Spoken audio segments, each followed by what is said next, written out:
কোন অবস্থাতে চলছে,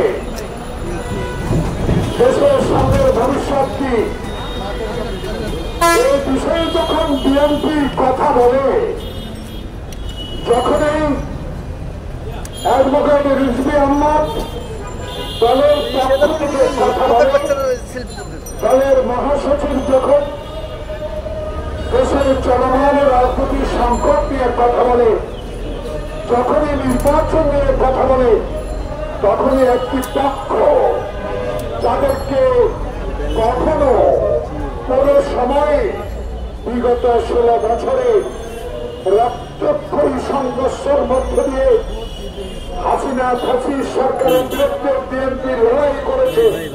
5,000-এর উপর বিএনপির নেতা কর্মী যারা অন্তত দিয়েছে, যারা জুলাই আগস্টের বিপ্লবে হাজার হাজার ছাত্র রক্ত নিয়ে ছিনিমিনি হয়েছে, হত্যা করেছে রাইফেলের গুলিতে।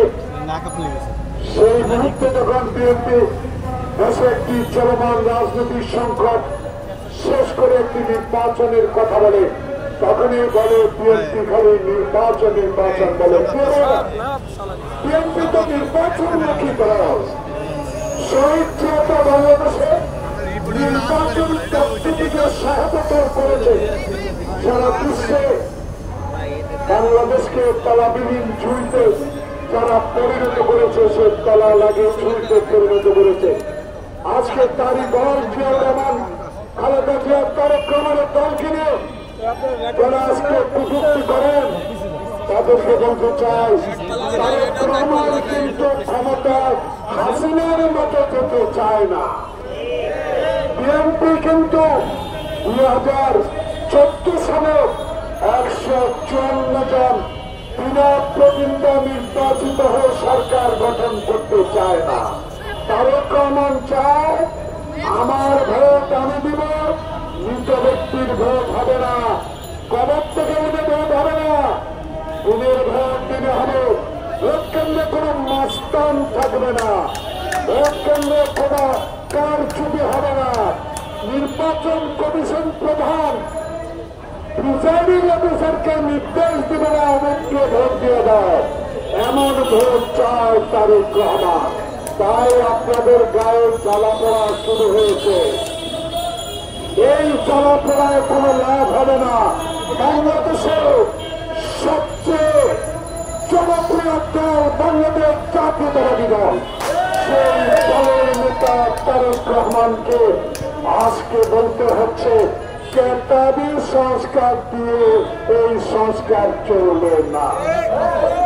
সংস্কার হবে নির্বাচনের জন্য, সংস্কার হবে আমার ভোট আমি দেব, সংস্কার হবে দিনের ভোট দিনে হবে। সেই সংস্কার করে অনতিবিলম্বে বিএনপি না, সারা বাংলাদেশে 75 লাখ মানুষ এখন একটি সুষ্ঠু নির্বাচন চায়।